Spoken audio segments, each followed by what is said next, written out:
Hello నమస్తే. నేను journalist YNR. ఆంధ్రప్రదేశ్లో మరొక రాజకీయ వారసత్వానికి పట్టాభిషేక కార్యక్రమానికి రంగం సిద్ధమవుతున్నట్లు కనపడుతోంది. ఆంధ్రప్రదేశ్లో తెలుగుదేశం పార్టీ బాధ్యతలు నారా లోకేష్‌కి లాంఛనంగా ఇచ్చే కార్యక్రమానికి ఆ పార్టీ శ్రీకారం చుట్టబోతున్నట్టుగా కనపడుతోంది. కొద్ది రోజుల క్రితం నుంచి ఈ ప్రచారం జరుగుతోంది. నారా లోకేష్‌కి ఉప ముఖ్యమంత్రి పదవి ఇస్తారని, నారా లోకేష్‌కి తెలుగుదేశం పార్టీ వర్కింగ్ ప్రెసిడెంట్ పదవి ఇస్తారంటూ ప్రచారం జరుగుతోంది. సో, ఈ ప్రచారం జరగడానికంటే ముందు ఈ ప్రచారం ఎక్కడ మొదలైందంటే తెలుగుదేశం పార్టీ మీడియాగా చెప్పబడుతున్న పత్రికల్లో తెలుగుదేశం పార్టీ జర్నలిస్టులు రాస్తూ వచ్చారు. సో, నారా లోకేష్‌ని ఇప్పుడే ప్రమోట్ చేయకపోతే ఎలా?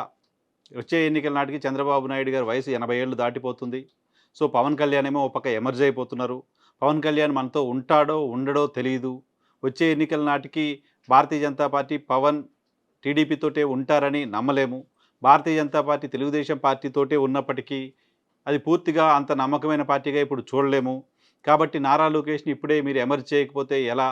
నారా లోకేష్‌కి అటువంటి ఎక్స్‌పోజర్ రావాలంటే చంద్రబాబు నాయుడు గారు లాంటి ఒక పర్సనాలిటీ కింద నారా లోకేష్ ఎదగలేడు. నారా లోకేష్‌కి అటువంటి ఎక్స్‌పోజర్ రాకపోతే తెలుగుదేశం పార్టీ భవిష్యత్తు ఏంటి? అని సరిగ్గా ఒక 2, 3 వారాల క్రితం తెలుగుదేశం పార్టీ జర్నలిస్ట్ ఒకాయన తెలుగుదేశం పార్టీ పత్రికలో ఓ ఆర్టికల్ రాశారు.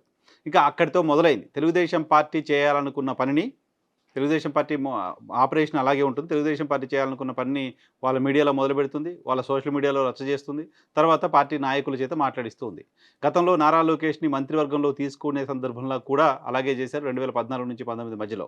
సో, అప్పుడు ఆయన్ని తీసుకోవాలి, మంత్రిని చేయాలి. పక్క రాష్ట్రంలో కేటీఆర్ మంత్రి అయిపోయారు. ఈయన కూడా మంత్రి చేయాలంటూ ప్రచారం చేశారు. ఆయన ఎమ్మెల్సీ అయిపోయారు, మంత్రి అయిపోయారు.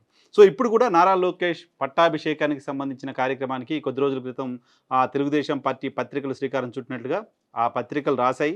ఆ తర్వాత చాలా పెద్ద చర్చ జరిగింది బయట. స్లోగా తెలుగుదేశం పార్టీ సోషల్ మీడియా టీమ్‌తో కూడా నారా లోకేష్ కష్టపడ్డారు. యువగళం యాత్ర చేశారు. సో, ఆయనను నెక్స్ట్ ప్రొజెక్ట్ చేయకపోతే ఎలా అంటూ పార్టీ సోషల్ మీడియాలో కూడా మాట్లాడిస్తూ వచ్చారు. సోషల్ మీడియాలో మాట్లాడించడానికంటే ముందు ఆ పత్రికలో వార్త వచ్చిన తర్వాత ప్రధాని మోదీ విశాఖపట్నం పర్యటన సందర్భంగా నారా లోకేష్ ప్రమోషన్ కార్యక్రమం మొదలుపెట్టారు. నేను ఇంతకుముందు జర్నలిస్ట్ వైఎన్ఆర్ ద్వారా మీ దృష్టికి కూడా తీసుకొచ్చాను. నారా లోకేష్‌కి విశాఖపట్నం పర్యటన సందర్భంగా అన్ని పత్రికలకు ఇచ్చిన అడ్వర్టైజ్మెంట్‌లో పవన్ కళ్యాణ్, చంద్రబాబు నాయుడు గారితో పాటు నారా లోకేష్ కూడా సేమ్ ప్రయారిటీ ఇస్తూ ఫోటోగ్రాఫ్‌లు ముద్రించారు, ప్రచారం చేశారు.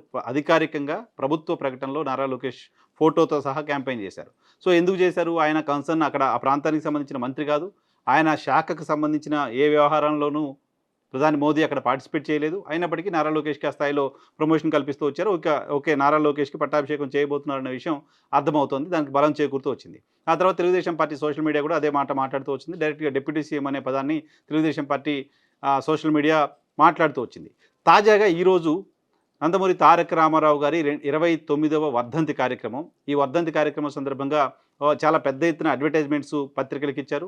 పత్రికలకు అడ్వర్టైజ్మెంట్స్ ఇవ్వడం పైన టీడీపీ చాలా సీరియస్‌గా ఈరోజు దృష్టి పెట్టింది. గతంలో ఎప్పుడూ లేని స్థాయిలో 1,00,00,000 మందికి సభ్యత్వాలు ఇచ్చారు. 1,00,00,000 సభ్యత్వం దాటింది తెలుగుదేశం పార్టీది. ఈ 1,00,00,000 సభ్యత్వం దాటడం వెనక నారా లోకేష్ ఉన్నారు. నారా లోకేష్ కృషి కారణంగానే నారా లోకేష్‌లోని నాయకత్వ లక్షణాలను చూసి పెద్ద ఎత్తున యువత, ఆంధ్రప్రదేశ్ ప్రజలు తెలుగుదేశం పార్టీ సభ్యత్వం తీసుకున్నారు అంటూ ప్రొజెక్షన్ మొదలుపెట్టారు. ఆ ప్రొజెక్షన్ వార్తలు రాయించడం వరకు మాత్రమే కాకుండా పత్రికా ప్రకటనలు ఇచ్చే వరకు వెళ్లారు. గతంలో ఎప్పుడూ లేని స్థాయిలో తెలుగుదేశం పార్టీకి సంబంధించిన నాయకులు పత్రికా ప్రకటనలు ఇచ్చారు. నారా లోకేష్‌ని ఒక థర్డ్ జనరేషన్ లీడర్‌గా ఎమర్జ్ చేసే తరహాలో ఎన్టీ రామారావు, చంద్రబాబు నాయుడు, నారా లోకేష్ వీళ్ళ ముగ్గురు ఫోటోగ్రాఫులతో కూడిన భారీ అడ్వర్టైజ్మెంట్లు ఇచ్చారు. ఆ భారీ అడ్వర్టైజ్మెంట్లు అన్ని పత్రికలతో పాటు సాక్షి పత్రిక కూడా ఇచ్చారు.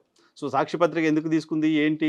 గతంలో తీసుకునేవాళ్ళు కాదు. ఫస్ట్ టైం సాక్షి పత్రికలో కూడా నారా లోకేష్ ప్రమోషన్ కార్యక్రమానికి సంబంధించిన అడ్వర్టైజ్మెంట్ కనపడింది. సో, ఆ స్థాయిలో నారా లోకేష్ ప్రమోషన్‌ని చేస్తూ ఉన్నారు. సో, ఇదే రోజు కడప జిల్లా పర్యటనకి వెళ్ళిన చంద్రబాబు నాయుడు గారి సమక్షంలో తెలుగుదేశం పార్టీ పాలిట్ బ్యూరో సభ్యులు శ్రీనివాస్ రెడ్డి కొన్ని వ్యాఖ్యలు చేశారు. ఇంకా ఆయన ఓపెన్ చేసేశారు. నారా లోకేష్‌ని ఖచ్చితంగా తక్షణమే ఉప ముఖ్యమంత్రిని చేయాలి. మూడవ జనరేషన్ నాయకుడిగా ఆయన్ను మనం ఇప్పుడే జనం ముందుకు తీసుకురావాలి. ఆ నాయకుడిని ఇమ్మీడియేట్‌గా మనం ఉప ముఖ్యమంత్రి పదవి ఇచ్చి గౌరవించడం ద్వారా మాత్రమే కార్యకర్తలకు న్యాయం జరుగుతుంది, కార్యకర్తలకు మంచి జరుగుతుంది. కాబట్టి చంద్రబాబు నాయుడు గారు దాని మీద దృష్టి పెట్టాలి అంటూ ఆయన మాట్లాడుతూ ఉన్నారు. సో, ఇంకా పార్టీ అఫీషియల్‌గా పార్టీ పాలిట్ బ్యూరో సభ్యుడు అది మాట్లాడారు కాబట్టి దానికి సంబంధించి ఒక నిమిషం నేను అది వినిపిస్తాను కూడా. ఆయన ఏం మాట్లాడారు మీకు. మాకొక కోరిక సార్, 43 సంవత్సరాల్లో తెలుగుదేశం పార్టీ ఆవిర్భవించిన తర్వాత మూడవ తరం నేత మన పార్టీలోకి వచ్చారు, నారా లోకేష్ గారు. మరి పార్టీకి భవిష్యత్తులో యువతకు ఒక భరోసా ఇవ్వాలన్నా, పార్టీకి భరోసా ఇవ్వాలన్నా నారా లోకేష్ గారిని డిప్యూటీ సీఎం గా ప్రమోట్ చేయాలని చెప్పి మేమందరం కూడా కోరుకుంటున్నాం సార్. దీనివల్ల పార్టీకి బ్రహ్మాండమైన భవిష్యత్తు ఉంటుంది.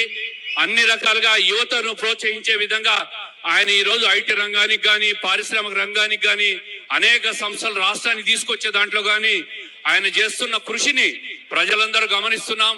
ఆయనను మరింత ఎలివేట్ చేసి పార్టీకి ఉజ్వల భవిష్యత్తు ఇచ్చే విధంగా తమరు చేస్తారని ఆశిస్తూ, తప్పుగా మాట్లాడింటే మన్నించవలసిందిగా కోరుకుంటూ తమరు ప్రసంగించవలసిందిగా కోరుకుంటున్నాం సార్. ఆయన వాళ్ళ ఆకాంక్షని, కార్యకర్తల ఆకాంక్షగా పార్టీకి సంబంధించిన పాలిట్ బ్యూరో సభ్యులు చంద్రబాబు నాయుడు గారు పాల్గొన్న మీటింగ్లో చంద్రబాబు నాయుడు గారి సమక్షంలో చెప్పి నేనేమైనా తప్పు మాట్లాడితే క్షమించండి అన్నారు. బట్ చంద్రబాబు నాయుడు గారు ఎక్కడ నువ్వేం తప్పు మాట్లాడావు అని శ్రీనివాసరెడ్డి గారిని మాట్లాడడం వెళ్ళాం మనం ఆ సభలో. సో కాబట్టి తెలుగుదేశం పార్టీ ఇందులో దాచుకోవాల్సిన అవసరం ఏమీ లేదు. ఇది తప్పుగా కూడా ఏం చూడాల్సిన అవసరం లేదు.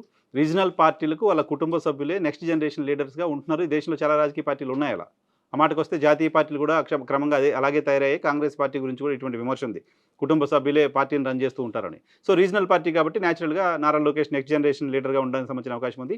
అయితే ఆ పార్టీలో నారా లోకేష్ని నెక్స్ట్ జనరేషన్ లీడర్గా ప్రొజెక్ట్ చేయడానికి సంబంధించి బాహాటంగా ఎవరికి అభ్యంతరాలు లేకపోయినప్పటికీ లోపల కొంత అసంతృప్తి ఉన్న వాళ్ళ లోపల సనుగుడికి మాత్రమే సరిపోతుంది తప్ప బయటకు వచ్చి నారా లోకేష్ని వ్యతిరేకించే పరిస్థితిలో పార్టీకి సంబంధించిన నాయకులు ఎవరు లేరు ఇప్పటికీ. కానీ పవన్ కళ్యాణ్ రూపంలో థ్రెట్ ఉంటుందా? పవన్ కళ్యాణ్ ఒప్పుకుంటారా? నారా లోకేష్ని ఉప ముఖ్యమంత్రి పదవికి తీసుకుంటే, నారా లోకేష్ని ఉప ముఖ్యమంత్రిగా ప్రమోట్ చేస్తే పవన్ కళ్యాణ్ ఒప్పుకుంటారా లేదా అనేది ఇప్పుడు సమస్య. పవన్ కళ్యాణ్ ఒప్పుకోకపోతే కూడా తీసుకునే పరిస్థితిలో తెలుగుదేశం పార్టీ ఉందా లేదా అంటే, ఇప్పుడున్న పరిస్థితిలో అటువంటి సాహసం తెలుగుదేశం పార్టీ చేస్తుందని చెప్పలేము. తెలుగుదేశం పార్టీకి పవన్ కళ్యాణ్ మద్దతు అవసరం లేకపోయినా ప్రభుత్వాన్ని రన్ చేయగలదు. కానీ ఇప్పుడున్న పరిస్థితిలో పవన్ని దూరం చేసుకోవడం తెలుగుదేశం పార్టీకి ఇష్టం లేదు లాంటి ఇంప్రెషన్ కలుగుతోంది. అయితే పవన్ కళ్యాణ్ని నేరుగా ఒప్పించకపోయినా భారతీయ జనతా పార్టీ జాతీయ నాయకత్వాన్ని ఒప్పిస్తే, భారతీయ జనతా పార్టీ జాతీయ నాయకత్వం ఓకే అంటే భారతీయ జనతా పార్టీకి సంబంధించిన జాతీయ నాయకత్వాన్ని మాకు సంబంధించి నెక్స్ట్ లీడర్షిప్ని ఎమర్జ్ చేసుకుంటున్నాం కాబట్టి మరో ఉప ముఖ్యమంత్రిని చేసుకుంటామని వాళ్ళని చెప్పి కన్విన్స్ చేయగలిగితే పెద్దగా పవన్ కళ్యాణ్ కూడా అడ్డంకులు చెప్పడానికి, ఆయన ఆపడానికి సంబంధించిన ఆస్కారం తక్కువగా కనపడుతోంది. సో ఈరోజు నేను ఈ వీడియో చేస్తున్న సమయానికి ఇంకో కొద్ది గంటల తర్వాత భారత హోంశాఖ మంత్రి, భారతీయ జనతా పార్టీలో నంబర్ 2 నాయకుడు అమిత్ షా చంద్రబాబు నాయుడు గారి ఇంటికి డిన్నర్కి రాబోతున్నారు. సో ఈ డిన్నర్ మీటింగ్లో ఉప ముఖ్యమంత్రి పదవికి సంబంధించిన అంశం పైన కూడా చర్చ జరగవచ్చు లాంటి ప్రచారం జరుగుతోంది. సో ఆ చర్చ జరిగితే అమిత్ షాని కూడా కన్విన్స్ చేస్తే, అక్కడనే పవన్ కళ్యాణ్ కూడా కన్విన్స్ చేస్తే నారా లోకేష్ని డిప్యూటీ సీఎంగా ప్రమోట్ చేయడానికి సంబంధించి పెద్ద సమయం ఏం పట్టకపోవచ్చు. తెలుగుదేశం పార్టీ స్పీడ్ చూస్తుంటే, తెలుగుదేశం పార్టీకి సంబంధించిన యాక్షన్ ప్లాన్ గమనిస్తే ఏమాత్రం కూడా ఆలస్యం చేసేటట్టు కనపడట్లేదు. దానికి సంబంధించి పెద్ద కార్యక్రమం, పెద్ద హడావుడు కూడా ఏం లేదు. జస్ట్ ఒక లెటర్ రిలీజ్ చేశారంటే, జీవో రిలీజ్ చేశారంటే ఆయనకి డిప్యూటీ సీఎం ప్రోటోకాల్ వచ్చేస్తుంది. డిప్యూటీ సీఎం ప్రోటోకాల్ వచ్చిన దగ్గర నుంచి ఆయన ప్రభుత్వంలో నంబర్ 2గా ఉన్నారు అనఫిషియల్గా. ఇంకా డిప్యూటీ సీఎం అనే మాట వస్తే అఫీషియల్గానే ప్రభుత్వంలో నంబర్ 2గా నారా లోకేష్ కొనసాగబోతున్నారు. అయితే దీనికి సంబంధించి అభ్యంతరాలు వస్తే ఆయన పార్టీ వర్కింగ్ ప్రెసిడెంట్ చేస్తారు లాంటి ప్రచారం కూడా జరుగుతుంది. కానీ బట్ ఆయన్ని ప్రభుత్వంలోనే ఉంచాలి, ప్రభుత్వంలోనే ఆయనకి ఎలివేషన్ ఇవ్వాలి, ప్రభుత్వంలోనే పదవి ఇవ్వాలి, ప్రభుత్వంలోనే నెక్స్ట్ నారా లోకేష్ లాంటి ఒక ఇంప్రెషన్ తీసుకురావాలని తెలుగుదేశం పార్టీ మనసా వాచా కర్మణ భావిస్తుంది. కాబట్టి ఆయన పట్టాభిషేకానికి సంబంధించి రంగం సిద్ధమైపోయింది. మరి కొద్ది రోజుల్లోనే ఆ కార్యక్రమం పూర్తి కావచ్చు. చంద్రబాబు నాయుడు గారు ఒకసారి ఒక విషయాన్ని అనుకుంటే ఎన్ని అడ్డంకులు ఉన్నా, ఎన్ని హర్డిల్స్ ఉన్నా వాటన్నిటినీ దాటుకోగలరు, అందరినీ కన్విన్స్ చేయగలరు. అందరినీ కన్విన్స్ చేసి తాను అనుకున్నది చేయగలగడంలో చంద్రబాబు నాయుడు గారికి ఉన్న నేర్పరితనం తెలుగు రాష్ట్రాల్లో మరొక నాయకుడికి లేదు అని చెప్పొచ్చు. ఆయన్ని నేషనల్ పాలిటిక్స్లో కూడా మేనేజ్మెంట్కి సంబంధించి, పొలిటికల్ మేనేజ్మెంట్కి సంబంధించి చంద్రబాబు నాయుడు గారు ఎక్స్పర్ట్గా చెప్తారు. సో తన కొడుకుని ఉప ముఖ్యమంత్రిని చేయడం కోసం పొలిటికల్ మేనేజ్మెంట్ చేయాల్సి వస్తే, అటువంటి పొలిటికల్ స్ట్రాటజీస్ని రూపొందించాల్సి వస్తే పవన్ కళ్యాణ్ అడ్డుపడ్డా, భారతీయ జనతా పార్టీ అడ్డుపడ్డప్పటికీ వాళ్ళతోటే ఓకే చెప్పించుకొని నారా లోకేష్ని ఉప ముఖ్యమంత్రిని చేయగల సమర్థత కూడా చంద్రబాబు నాయుడు గారికి ఉంది. కాబట్టి ఆయన పట్టాభిషేకం లాంఛనమేనని మనం భావించాల్సిన అవసరం ఉంటుంది.